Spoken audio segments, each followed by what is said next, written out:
Hey, what is up, guys? Jake here. We're finishing up this KFC game, part 3 of 3. We just got done with our game over after getting a little too fresh with Colonel Sanders, so without further ado, let's hop right back in. How far back are we? We're so far back! Okay, I'm just gonna... Can we fast forward? Yes, we... Yeah, we're just gonna fast forward real quick. I kinda thought this would put us right back to, you know, before we fucked up and lost the entire game. But hey, whatever, this is fine. Fast forwarding can be fun, I guess. We reveal it. Anyways, okay, we open the safe. It's his recipe. We check on this. How about this one? Whatever, who cares? And now we put on the jacket. Great. Okay, we're almost back. Just bear with me. And we're gonna save, real quick. We can't save. That's truly upsetting. Anyways, let's just tell them the truth. You confess. I think I've developed feelings for you. I thought... Okay, when I said make a big move, that's what I meant. But maybe it literally meant doing the sex on the Colonel. I might be developing feelings for you too, but I'm concerned. I can't let anything get in the way of my dreams. Overwhelmed, you take off the jacket and run for the door. Oh, Colonel Sanders, you made us cry. But the thought of leaving Colonel in the midst of such an emotional breakthrough gives you pause. You stop yourself. Colonel? Yes, chicken facker? I honestly think this may be the beginning of something wonderful. I think you're right. We should take things slow. You talk late into the night and drift off into a slumber. Dream sequence, yay! This is great. We're doing so good right now. You awake to a beautiful morning in Colonel Sanders' hideaway. Oh, this is so nice. Did you make the right decision on how to respond to Colonel Sanders? Only time will truly tell. Today's a day that could change the rest of our life. Our thoughts are interrupted when Colonel Sanders emerges into the room. He's serving a gorgeously plate of breakfast and your mouth waters at the sight of it. Here's a simple breakfast I just whipped up. It's meticulous. You taste Colonel Sanders' food and it takes you on a journey. When you return, he's waiting to ask you an important question. So, would you say we're the perfect match? How presumptuous! My cuisine and your taste buds, that is. Such confidence, such grace. Could he be the world's greatest gift to cookery? No, we flatter the man. You know, I think we might make a great team. A single tear begins to pool in the corner of his eye as he gazes out the window. And with the right business partner, I know I couldn't fail. Be careful, he did kill his last business partner. Let's not forget about that. And I ain't gonna die, not today, no sir. Business partner? Could he be talking about you? It's all happening so quickly. I hope he's not talking about Ashley. Overcome with emotion and confused by your feelings, you're on the verge of tears, unable to speak. The only answer you can find is to run out the door and get home. Well, that was a weird response, but okay. There's still one more day of school after all. University of Cooking School Academy for Learning waits for no man. You get home and find something very surprising. Your best friend is there waiting for you. Where have you been? Because I had one heck of a night. I've been desperate to talk to you about it, but I couldn't find you. I got worried that something happened to you. It's okay, like I was just... But now that it turns out you're fine, I can finally get you up to speed on the saga of Miriam. Sure, but like, you will not believe what happened to me after school yesterday. I went on a date. I think I could believe that. That sounds plausible, yeah. Since I've been partnered up with Clank, he asked me to go out with him. Of course I told him, you better keep your dials turned polite and respectful, because I am not that kind of girl. But he was just interested in spending some one-on-one time together and getting to know me. So I was like, yeah, sure. I can get to know a little metallic guy. Long story short, he took me skydiving with his friends? Uh-oh. But things quickly spiraled out of control. Did you just say skydiving? As if that's a typical first date, going with a talking pressure cooker? She did, yes. Yeah, correct. And now, I'm not really sure where we stand. You don't give Miriam time to tell her whole story, however. Bottling up the details of your own night is too much to bear. And I went on a date too, back to Colonel Sanders' house, where I spent the night with him. You what? Nothing happened, but the emotional connection, I mean like, wowzers. What? Miriam tells you to move on from this whole Colonel Sanders obsession and focus on school. Why? This isn't an action I'm taking, this is a thing that she does. If being obsessed with Colonel Sanders is wrong, god damn it, I don't want to be right. After a short argument, you both agree to go your separate ways. When you arrive at school, you encounter your rivals at the quad. You can tell from a distance they're picking on Pop, though he himself might not quite grasp that fact. Pop isn't the brightest bulb, because, you know, he's Pop. What's a swirly? It sounds delicious. Oh, it's great. I'll order you one right away. I'll have my swirly with sprinkles, please. Because Sprinkles is a dog and a treat. You can have your swirly dipped, too. Hey, why don't you pick on someone your own size like me? Because I'm literally the biggest person at this school. There is that horse Colonel Sanders rides to school, but who would dare pick on such a gentle and beautiful creature? You've got some nerve, Chicken Thacker, suggesting I pick on a defenseless horse. And now you're twisting my words, and I won't have it. You clench your fist, but the injury from yesterday's mixer accident makes you wince with pain. It doesn't look like you can go on cooking like that. Might as well just give up. I'll never give up. Never. Colonel Sanders just appears things are close to boiling over. A naturally intuitive person, he senses something has been going on. Is everyone excited for the first day of school? Chicken Thacker! Final day of school, excuse me, this is the third day, not the first day. How's that hand feeling? I'm sure you'll be back in fighting form by this afternoon. Aren't you concerned about my hands, Colonel? Yesterday I almost broke a nail winning so hard.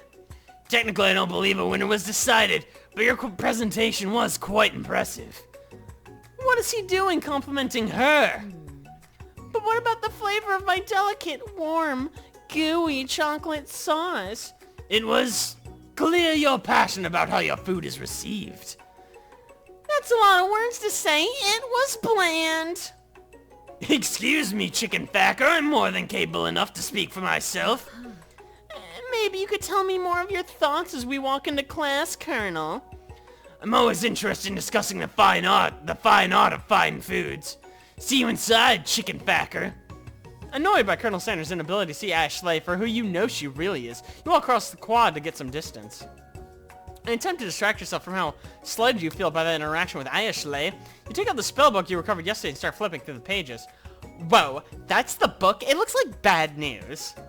It's just something I found laying around. It looks like some sort of grimoire, but I don't believe in magic, so it's fine. A grimoire? Like a book of spells? I don't know. Who would spend so much time decorating a magic book if they weren't really powerful? Nerds, for one. I can think of one surefire way to find out. You open a page covered with arcane warnings. Cast only in case of extreme emergency, it says around the edges of the page. I could use this spell here that says to erase anyone I choose from all of my memories. If I scrub Colonel Sanders, it would probably help me focus better on the upcoming final exam. That is way too drastic.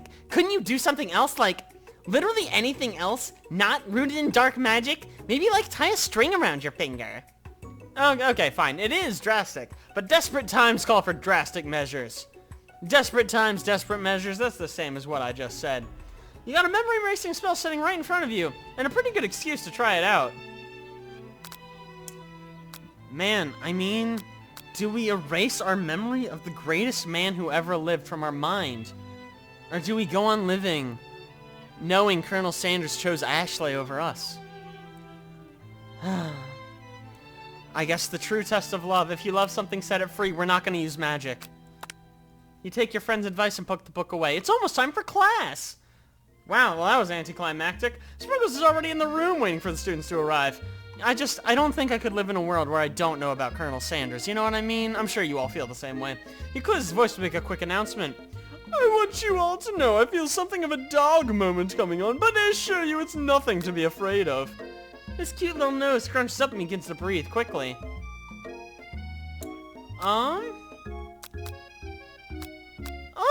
Let's wait this out. Let's see where he's going with this. Sprinkles stops in his tracks. He focuses on the window. The room is deadly silent.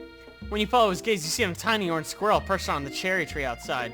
Sprinkles turns feral and runs to the window of the classroom. He begins barking uncontrollably at the squirrel outside. Terrence! I told you to never come back here, Terrence! I will destroy you, Terrence!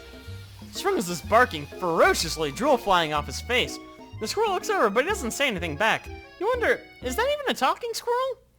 And who named him Terrence? Oh, you'd better not show your chubby cheeks around here ever again. After Sprinkles is satisfied that his presence has been felt, not only by Terrence, but any other squirrel in hearing distance, he returns to his professional tone. Professorial tone, excuse me, he's a professor, not a professional. I apologize for the outburst. This actually brings up an important point. Thank you, Chicken Thacker, for reminding me to dole out this indispensable bit of wisdom, you see. But before we can go any further, Miriam's love drama spills over into the class, oh no! Spring was interrupted by words and sparks coming from the back of the room. Why is this our only option? Why can't I pick something else? Whatever. I told you! Save it for after class! Oh, he's sad! You think I wanted to be thrown from a plane strapped to a stranger? Miriam and Clank appear to be arguing, but you still haven't learned to speak Clank's language of mechanical noises. That means yes. But no! You had to show off to your cool kid friends Jeff and Joan. J&J forever. What? Watch us form a triangle in midair as we descend. Triangles are the strongest shape, don't you know? Yeah, well, that doesn't make it a great date. Then take Jeff and Joan with you. You can all hold hands as you pedal down the mountain, or off a cliff for all I care. Sad beep. Clank begins to shudder. Steam pours out of the gaps in his panels, and then a loud ding stops him in his tracks. No amount of seasoning is gonna make me want to eat that, Clank. Ew, it's a shoe.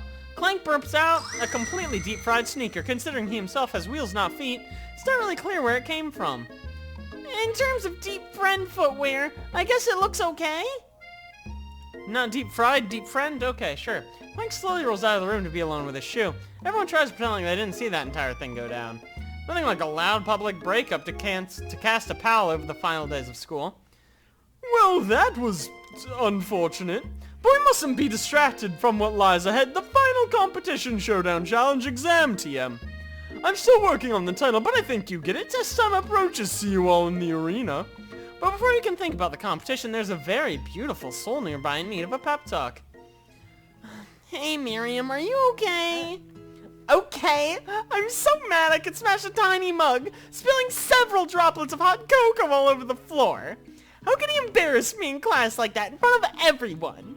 Her tiny cocoa is a delicious treasure, so you know this breakup is no joke, even if the source of her frustration is a silly boy robot.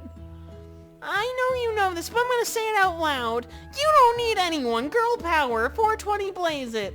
Me and you, we're gonna rule this city, Spider-Man! And the final test and hit the carpool lane to Success City. Miriam brightens up imagining the wind rushing through her short bangs, but she hesitates to embrace the feeling all the way. You're not gonna saddle up on Colonel Sanders' stallion and ride up into the sunset without me. What? Of course not. Well, I mean maybe sorta, but I'm sure there's a pony out there with your name on it, and a big ranch with enough for both of us, and whoever else we want to bring along. If it's not Pop or Clank, or anyone else you meet today, tomorrow, or this whole year, so what? You're a special person who shouldn't settle for the first someone to show a little interest anyways. Miriam gives you a big hug and wipes the tears from her cheeks. I should really review my menu today. I'm gonna make a very special soup. And I bet Professor Dog is gonna love it up. Which is a saying now, I guess, that people say. While you're pep talking Miriam, you completely missed lunch, but that's okay, because you had a better idea of how to spend the time before your exam. You've decided to head to the arena early to practice a dish. This is it, location of our final challenge. A test of will, a test of courage, a test of talent. And a chance to beat the pants off Van Van, the supposed man, and his eviler counterpart, Ashley. As planned, we begin to run through a quick test of a recipe we've been working on, Chicken Thacker's famous chicken pot pie. After practicing for months making this dish come second nature to you, you're able to quickly get a fresh pot pie in the oven, but as soon as we do, your cram session is interrupted by Colonel Sanders. Oh. Chicken Thacker, what are you doing here? There's still time for the final exam. Oh, just taking it all in. I'm big in visualizing success. I'm looking at my station and picturing victory. The pot pie has begun to bake and the smell is slowly filling the space around us. Visualizing, huh? That's too bad. I was hoping you were cooking something delicious. You'd usually happily share your food with anyone who's hungry, but last time you let Colonel Sanders get in your head, it cost us a cook-off. You decide it's time to put your cooking above your romantic desires, but that decision gets hard to stick to when The oven timer goes off behind us. No. We can't lie. I can't keep lying to you, Colonel. Here. Okay, you got me. I'm doing a little bit more than visualizing. I know. My nose can smell pot. Pie from 400 yards. That's an oddly specific distance, but you'd expect nothing less from such an oddly specific man. You knew it was a pot pie just from the smell? Not just a pot pie, but a chicken pot pie with an all butter crust. And my nose is telling me something else.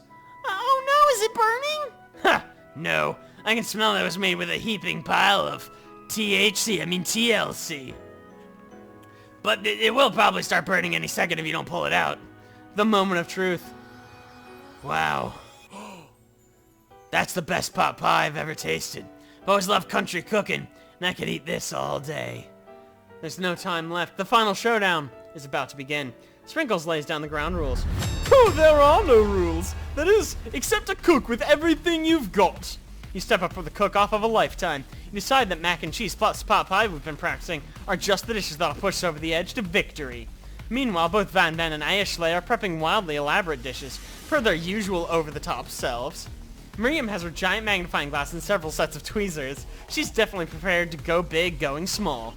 Colonel Sanders seems to be harnessing his 11 herbs and spices, but he's trying to find a way to improve on something perfect, his original recipe fried chicken. The intensity in the room starts at a full 10 out of 10 with a frenzy of action. Everyone is calling out cool, special cooking moves as they prepare their food. Wow, this is getting serious. Colonel Sanders batters his chicken as it levitates through the air. Higwash! Miriam furiously injects ingredients into an itty-bitty pot of broth. Best friend, Baster Blaster! Van Van flexes his pectorals. He flexes his pectorals as he chops open a sea urchin. Let's rock and roid! Ashley scoops her pastries off the tray with lightning speed. Shallow personality spatula. Even Clank gets in on it. 5 dial pressure point chicken cooking technique. Wait, when did Clank learn to speak English? It's the singularity, as was foretold. We mustn't let it happen, or the appliance uprising will take us all. Self-destruct! Van Van quickly unplugs Clank and rolls him out of the back door of the arena. Wow. We just killed a man. Man, robot, whatever. As you frantically prepare your dish, you notice Ashley has her spell book out. Is she going to use some dark magic to turn the tide? You've got a book of your own. You're desperate not to see her win another battle. Should you take this opportunity to fight magic with magic, even if it's most certainly evil magic? Oh my god. If Colonel Sanders has taught us anything, it's that you do it the hard way. And I am incredibly hard. Who needs magic when you've got passion? I'm gonna do it the hard way. Colonel Sanders sees you've chosen to win on your own terms. He gives you a subtle wink from across the room. I believe in you, Chicken Facker. Miriam notices too. And I've always believed in you, Chicken Facker, since we were little kids, because I'm your best friend forever. You turn to notice Miriam's at your station, cheering for you. Miriam, what about your dish? If you're here cheering, who's cooking? Tiny food, short cook time. I'm actually already done, so I thought I'd help you out. Oh, that's sweet, but like... Miriam tosses a handful of spice directly into your boiling noodles. It's the secret ingredient! Uh-oh. However, she doesn't know that you lied and the ingredient was made up. And where in the world did she get Ivanhoe from? The boiling pot explodes, sending Miriam flying backwards. The watery noodles begin to swirl in the air, bubbling up in a dark cloud that thickens and congeals before your very eyes. It is I, Steve, the spork monster. Steve? Wait, what happened to Porco? You're not here to battle me, are you? We spork monsters are many. I think Porco had the day off, but you had conjured Steve, and I hate to battle. So I'd say you're doing pretty alright. Fucking hell, that voice really does make me yawn. It's absurd. Oh hey, you're in the middle of a cooking competition. I love this stuff. It's better than TV. You crazy kids and your culinary skills really impress me. Mind if I hang out? I'm sorry, Steve, but I'm kind of like in the middle of something. Do you mind? Steve, the sport monster, notices you've got the grimoire stashed beneath your cooking station. Oh, I see what you're up to. Crisscrossed some magical items and accidentally summoned me, huh? Ha, you guessed it, kinda, sorta, I mean. If you're here, would you mind tossing some noodles in the pot of salted water? I'd love to. I always wanted to be a top chef, actually. You know, when I was just a little spark pup back in the old country. Oh my god. Man, that voice makes me very sleepy, and I don't know why. It's very weird. And you feel Spork Monster winding up to tell a very long and involved story. You don't know exactly where they came from, but it seems like it was probably lonely there. Aw, poor Steve. Actually, you know what? Maybe you should just watch from the stands. I really need to focus here, and you're really throwing me off my game, buddy. I understand. It's kind of like that time in Monster School I fell asleep during scare tactics class, and when I woke up... Hey, Steve, let's talk Ymore City. Get the heck out of here. Oh, never mind. I'll tell you later. Good luck. Having suffered this huge setback, you don't know how you could ever win. It's a tough call. But when the chips are down, we summon extra power and we get to work. I can do this. I have what it takes, and I came here to win. Our hair turns mac and cheese orange as culinary energy flows through your body. Excellent, we're going super chicken. My heart is pure, my hands are steady. My taste buds have been preparing their entire lives for... Yes, Chicken Thacker, you are the chosen one. You will avenge me. Ooh. The power you've been summoning immediately fades back out. You interrupted my inspiring monologue. Sorry. My heart is pure, my hands are steady. My taste buds are preparing their whole lives for this. I will show the world my cookery. You begin to levitate off the ground. Energy courses through our body. You know with this power, you can do anything. Except turn back time, which would be like super useful, because while you were powering up, your chicken pot pie overcooked in the oven and can't be served. But don't worry, dear Chicken Thacker. You may have suffered some setbacks, but all is not lost. Impressed with your fortitude, Colonel Sanders decides you've earned his support. I've been watching you today, and I must say, I'm impressed. You've been thinking on your feet and rolling with the punches. He steps up to your station and stands right beside you. I'm here to help. All you've managed to do is make mac and cheese, and time is almost up, so we're gonna need it. But Colonel Sanders, what about the test? What'll happen to you? What about the rules? Following the rules has never really been my thing. I follow my heart. What? Guy, he's so dreamy. Colonel Sanders unfolds a delicate white towel to reveal the most delicious fried chicken tenders you've ever laid your eyes on. And besides, sometimes unexpected combinations can have surprising effects that surpass their individual efforts. Are you suggesting? If we combine forces, we can form the perfect food union. Time is up, students. With time expired, it's the moment everyone's been waiting for. You must now prepare to present your dishes. A handful of students stand tall, but the class seems incomplete. Oh, it seems we're missing some students, Pop. Clank. From off-screen, you hear a pure and innocent giggle that can only come from one student. I'm flying. It sounds like it's coming from that broom closet over there. Oh, Miriam, would you mind? Inside the closet, you see Pop hanging on a broom hook by the elastic of his underpants. Oh, Pop, you get down from that this instant. Let me guess. Did Van have something to do with this? Hey, when someone asks for a wedgie, who am I to refuse? I thought a wedgie was a salad. Oh, it looks like Pop is eliminated from the challenge, seeing as how we did not cook a single thing. I can't feel my legs, May I be excused? Oh, sure, I don't care. You kids and your pranks. I must say it's not the worst prank UCSAL history, but it's not exactly yearbook material. Wait a second, pranks? Clank! Where did that pressure cooker roll off to? You wait to hear a signature whir, beep, or other onomatopoeia, but there is none. Somehow he must have gotten unplugged, I guess. We'll have to figure that one out later. That leaves only 4 remaining students. Please collect your final projects. Yes, it has been a long semester. Wow, 3 whole days long. But after days of hard work, the time has come for me to eat. Miriam, please step forward. Now, describe your dish. I made tender udon noodles and savory soup. Oh my word, it's so delicate! Is that a teeny tiny Naturamachia spy afloat in this teeny tiny bowl? Oh yes, Chef. Oh, please call me Sprinkles. Chef is my father's name. Yes, Sprinkles, and some green tea made from baby tea leaves I picked myself. Sprinkles carefully sniffs around the dish before opening his mouth and letting just the tip of his pink dog tongue dip into the bowl. How sublime! Would anyone else like a taste?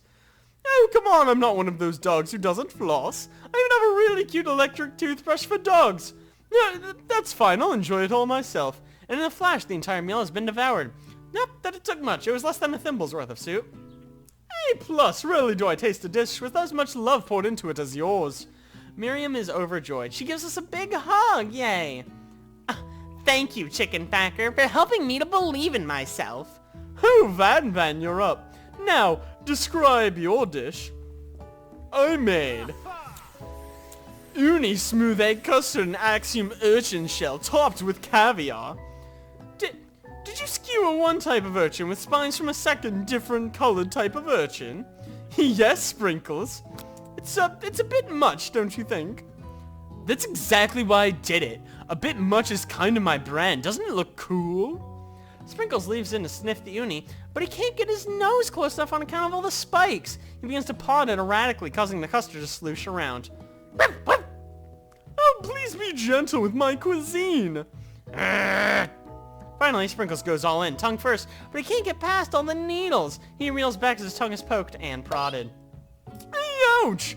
My tongue! The professor appears to be having an allergic reaction to the sting.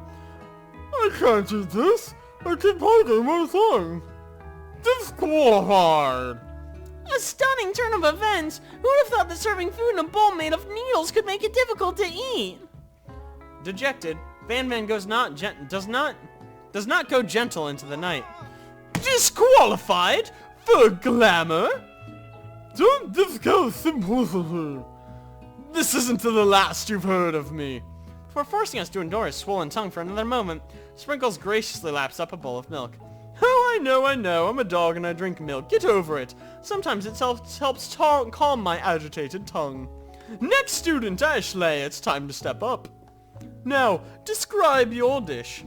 I made Orange Blossom Turkish Delight in rosewater syrup topped with French meringue and connected by sugar glass. That actually doesn't sound too bad. Indeed, it's quite delightful. However, I'd ask you please refrain from eating it or attempting to taste it in any way. It's very fragile and meant to be a display piece. Don't eat the food at a cooking school? Get toast in your ears or something, Chicken Packer. I told you, it's a display piece. Actually, I must say it is beautiful, but this is a cooking competition at a cooking school. Yeah, which is why I cooked it and did like a really good job at cooking it too. I didn't realize we were having an eating exam. If I wanted to be judged on eating, I'd go to the College of Eating, School for the Hungry. I suppose you could smell it if you like absolutely insisted, but don't breathe too hard. You might disrupt the sugar spiral. If the food cannot be eaten, it cannot be judged. You are also disqualified. Rage overtakes Ashley, and she finally cannot keep her two-faced routine up. Oh, you wouldn't know high-end cuisine if it cooked you! That was the wrong voice for Ashley, but whatever, she's angry, I suppose. And with that, Ashley storms off to rededicate herself to being the best, but this time without being shackled by trying to be fake nice and liked by everyone. This isn't the last you've heard of me, either. Bye. If this class gets much smaller, I'll be teaching myself. You and Colonel Sanders, the final cook, step up together. Two chefs? What began as a bowl of delicious mac and cheese has become something else. Sorry, I just realized that this wasn't just text. This is Colonel Sanders speaking. He examines it closely, stiffing and eyeing the bowl. My God, this is the sexiest thing I've ever seen. Uh-oh. I don't have a good feeling about this. From somewhere in the room, a literal drumroll plays. Just when I thought I'd seen everything in this kitchen, you give me this thing, and completely blow me away. In my 49 dog years of life, I've never tasted anything so delicious and perfectly balanced. It's so delicious, in fact, that everyone passes the class. You pass, and you pass, and you get a pass. It's Oprah, I'm giving out wings. Everyone gathers around and partakes of the mac and cheese bowl. They all seem to transcend this reality into another dimension. You win! Yay! Together, you and Colonel Sanders have made a new menu item. The new menu item is so impressive, even Van Van and Ashley are drawn back in by its magnificent, magnetic fragrance. When they gaze upon your mac and cheese bowl, they admit you're indeed an excellent chef. Sprinkles declares you've passed. Everyone has passed. There are supposed to be more battles, but come on, how could they be better than this one? Now that the school year is complete and everyone's graduated, the students return for one last assignment. To get their groove on. Cafeteria has been completely redecorated in order to serve as the site of the school's graduation dance. Compared to the massive high-tech cooking arena, the humble decor seems downright cute and cozy. Oh, DJ Dog is in the house! Ow, ow, ow! You knew Sprinkles was a master chef, but also a world-renowned turntablist? Who says you can't teach an old dog new tricks? Van and Ashley tell everyone they've committed themselves to righting the wrongs they did when they were the villains. For a moment, you actually believe them. Not another haunting. Oh, no ghosts allowed at graduation. It's clearly written in the school's bylaws. I was never a ghost. It was all a trick to get you to notice me. Whew, how amusing. And now that everyone is together, it's the Spork Monster. He's totally mellowed out. I'm just gonna do a different voice at risk of yawning again. Hey everyone, Spork Monster's no more. From here on, I prefer everyone refer to me my new name, the Party Monster. Student tries to finish what he had to say, but everyone's too wrapped up talking to Spork. Sorry, Party Monster, who's made of sporks. Dejected, student walks off. Later, idiot. Maybe things didn't work out for Miriam romantically, but she found the love in her cooking, and you know she's gonna do great. I love that everyone got a second costume. That's a lot of effort for a free game about KFC, and I respect it, dude. A red carpet, a literal red carpet, rolls across the floor of the ballroom. It's like a Hollywood movie premiere. Who could command such an entrance? It's gotta be Pop, right? It's Pop! I was joking! But hey, wouldn't you know it, Pop. He's arrived late to the dance, but apparently for good reason. Along the carpet, you see perched atop his dirty chef's hat a crown! Oh, welcome back, Pop. I knew you weren't able to complete the final exam and accept your diploma, so I had it mailed directly to your father. We figured it was the least we could do for the school's dean. Oh, now I get it. And we get a new wing on the school, not to mention the honor of educating the son of Chancellor such and such. The music at the dance is interrupted by the sound of sparking and electric hissing. It's Clank who's arrived late to the dance and didn't die, I guess. Now that I've graduated, I can reveal my truth. Whoa, he's still doing the talking thing. I am Clank, and not of this earth. I'm actually a faraway planet in another dimension. You are a planet? Come again? What? What? I actually feel like I knew it this whole time. Now that I've learned the ways of your kind, I must return. Miriam, will you come with me? I don't know what to say. Besides, I mean, no, obviously, right? Like, no, I got things to do. I just began to learn who I really am. This isn't the time for me to devote my life to figure out who you are, Clank. You're blown away by Miriam's maturity. It's pretty clear she managed to surpass you in that regard. I understand. Kind of. Humans are weird. A portal opens and Clank disappears through it. Finally, Colonel Sanders arrives. Howdy, classmates. Oh my god. Looking fine as hell. Just like the first day you met him, he came prepared to feed the entire class. However, it's not enough to just give him a bucket of chicken. This time, it's a full meal. I didn't get to be the most famous chicken man in the history of chicken and man by not reminding people to go out and buy my chicken. The end?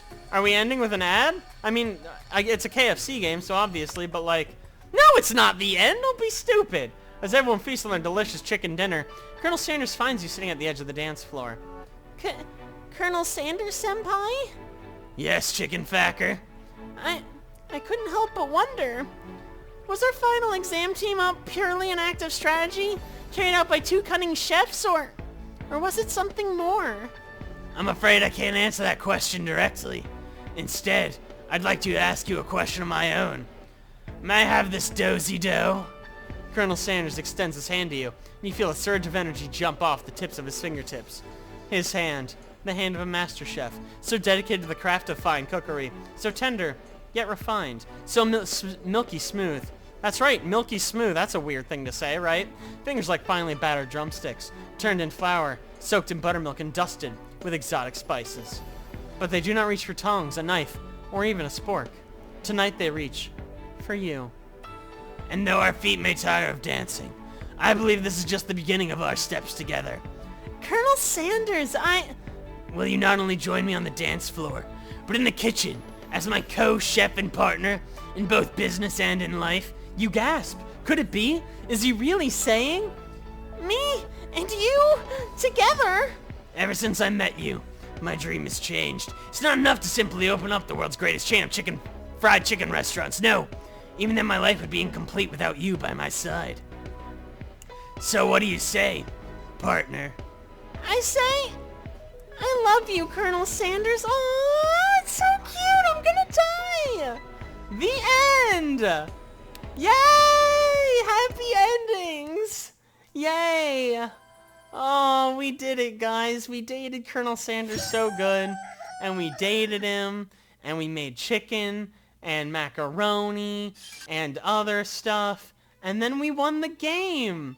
So thank you guys so much for going on this adventure with me. I really appreciate if you like that. Don't forget to like, subscribe, and be sure to next week for something different. I'll see you guys then.